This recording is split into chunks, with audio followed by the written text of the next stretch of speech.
Hi, I'm Lynn. And hi, I'm Leslie.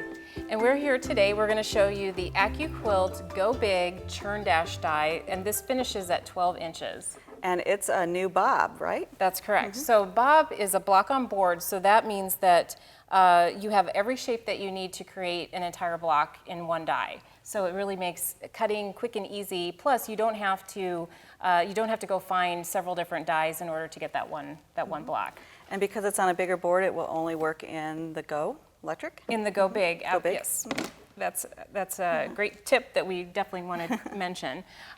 So the pattern that comes with the Go Big Churn Dash die is behind us, and this is called the Go Baby Churn Dash. And do you want to talk a little bit about the really cool what we've done here? So this may look a little different to the Churn Dash block than you might be used to. We've put it on point, and that just gave it a nice little modern twist to the traditional pattern. Right, because this pattern design, it comes from the 1800s. So it's a very old but well-loved and actually very trendy right now. A lot of different things you can do by fabric choice or turning it on point like this to really take that traditional design and make it new again. And it's a pretty quick and I think very fun looking baby quilt that you can make with those colors. All right, so let's go ahead and show you how to cut with this die. The way that this is designed is that with 2 layers of fabric, you get an entire Churn Dash block. So if you cut 6 layers, which is what you can cut with the Go die, you get 3 full Churn Dash blocks in just one pass. It's pretty amazing. So you want to make sure with this that you are cutting on the lengthwise grain as it goes through the cutter. And one way that you can make sure if you have your selvage edge on your fabric that the selvage edge is facing you or your belly button, whichever way is easiest for you to remember. The other way, if you don't have your selvage, that the strongest part of the fabric, if you just give it a tug, you can tell which way that is, and you want to lay it so it's laying this way through the cutter. You also want to make sure that with your two-tone foam that you're laying your fabric just over the shape that you want to cut. A couple of other tips about this: you can fan fold if you want, or you can layer your fabrics. And if you do fan fold and you're cutting the width of strips, of fabric strips, that just leave about a 1/2 inch total so that you can make sure that your shape is cut as it's going through the cutter. And then your centerpiece, you just need one of these with the Churn Dash. So for our demonstration here, we're just going to cut with 1 layer there. If you are cutting 6 layers here, you'd need 3 of these.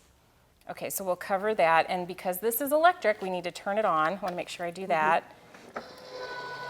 And then as that's doing its magic, I could be over here setting up another die. So if I was cutting some binding with 2.5 inch strips or something like that, I could have that die ready to go and send it through as soon as this one's done. It's so fun to watch that go through.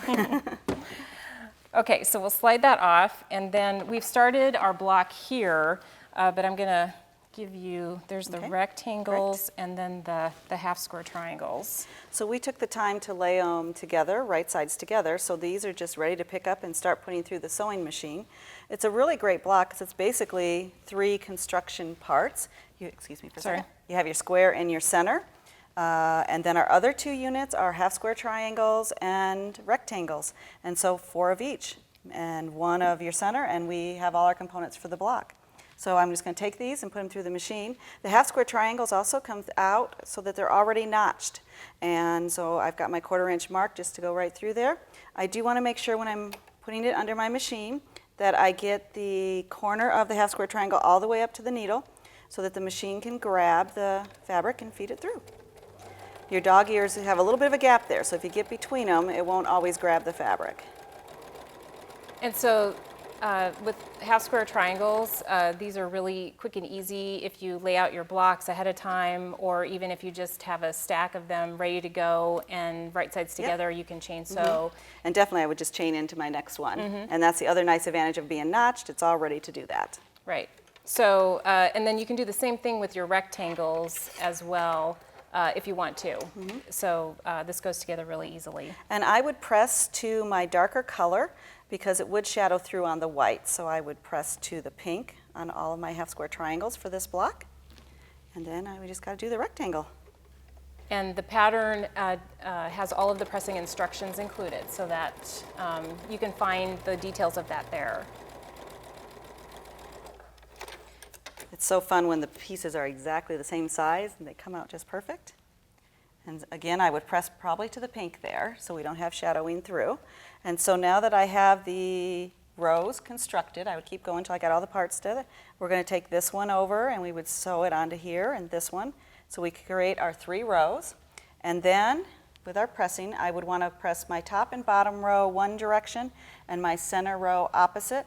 So when I put the rows together, they just totally line right up here, and I would put a pin there so my intersections match up. Okay, and the other great thing about this 12-inch finished size is that this die coordinates with all of our 8-inch and 12-inch mix and match sets. And also, if you really want to get creative and some of the other block on board designs that finish at 12-inch, you could have a little fun and mix and match this the Churn dash design with other designs. So we could create some other blocks. That's besides right. just a Churn dash. Cool. Right. And you can find this pattern and many other patterns on AccuQuilt.com. Get inspired on our blog as well as Quilter Spotlight. And you can upload all of your great creations there as well, which we would love to see. And join us on Facebook, Pinterest, Instagram, and Twitter for more inspiration and ideas. At AccuQuilt, you can cut time so you can quilt more.